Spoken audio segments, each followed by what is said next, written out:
इस सहकारिता मंत्रालय की स्थापना की गई है। आज हमने जिस पोर्टल को यहां पर शुरू किया है, देश की 1555 बहुराज्यीय सहकारी समितियों को इसका फायदा मिलेगा। महाराष्ट्र में 1555 में से जोर से ताली बजाना बाद में 42% सोसाइटी अकेले महाराष्ट्र में है। एक और पूरा देश है और एक और महाराष्ट्र है। जितनी मल्टी स्टेट कोऑपरेटिव सोसाइटी देश भर में है, उसमें से 42% महाराष्ट्र में है। मैं इसलिए आया हूं कि महाराष्ट्र के सभी सहकारिता आंदोलन के नेताओं को बताना चाहता हूं कि हमारी स्ट्रेंथ क्या है। और ये आज से ये 1555 मल्टी स्टेट कोऑपरेटिव सोसाइटी को मैंने आगे कहा, वो सारा काम चाहे रिटर्न फाइल करना हो, चाहे multi state cooperative state registrar से शिकायत करनी हो, किसी भी मेंबर को, किसी भी सोसाइटी को अपना जवाब देना हो, किसी भी सोसाइटी को चुनाव प्रक्रिया की इंफॉर्मेशन देनी हो, आपका बोर्ड का रेजोल्यूशन भेजना हो, और एनालिटिक टूल्स भी इसके अंदर रखे हैं। हर प्रकार का काम ये पोर्टल करेगा।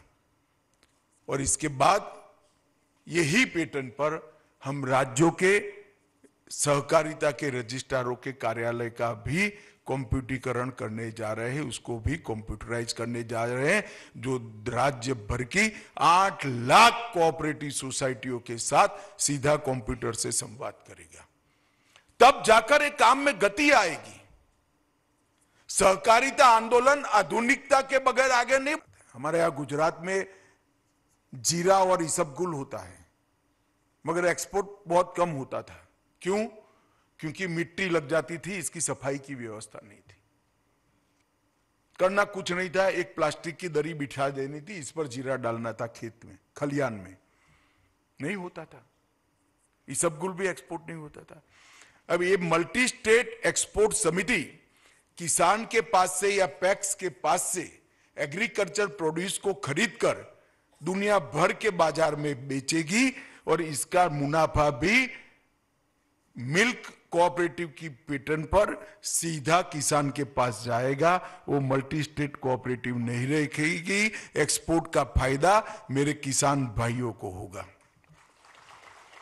इसी तरह से छोटे किसान बीज की खेती नहीं कर सकते थे। सीड्स का डेवलपमेंट करना है तो बड़ी कंपनियां इनको मौका नहीं देती। जिनके पास 15 एकड़, 20 एकड़, 15 हेक्टर, 30 हेक्टर भूमि है, उसी को देते थे वो।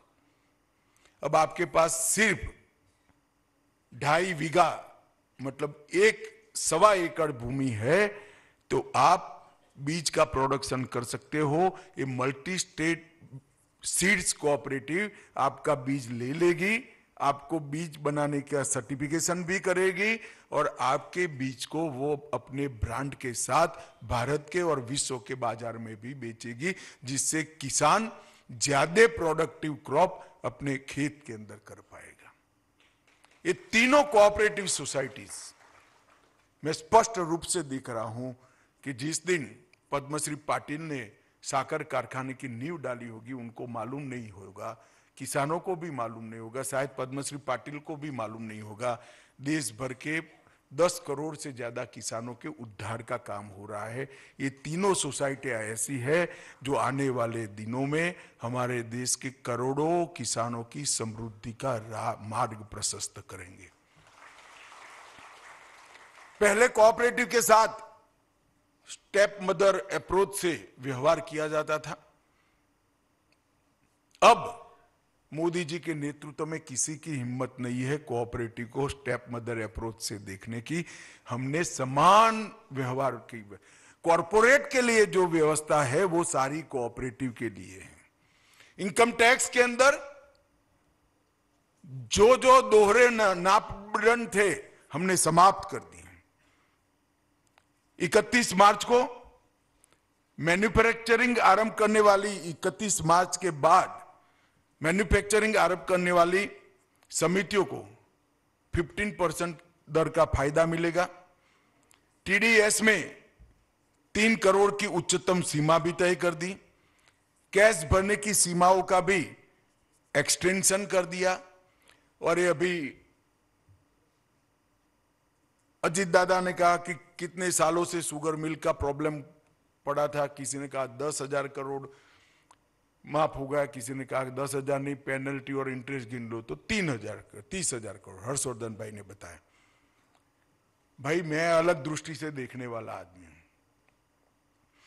10,000 करोड़ माफ हो गया, पेनल्टी के साथ 30,000 करोड़ माफ हुआ, रिट्रोस्पेक्टिव इफेक्ट से हुआ, वो तो है ही, मगर आगे लगना ही नहीं है, वो भी हो गया, सालों तक नहीं लग सकता। और जो कोऑपरेटिव का कंसेप्ट है, मुनाफा किसान का है, मुनाफे पर किसान का अधिकार है, उसमें सरकार टैक्स नहीं लगा सकती।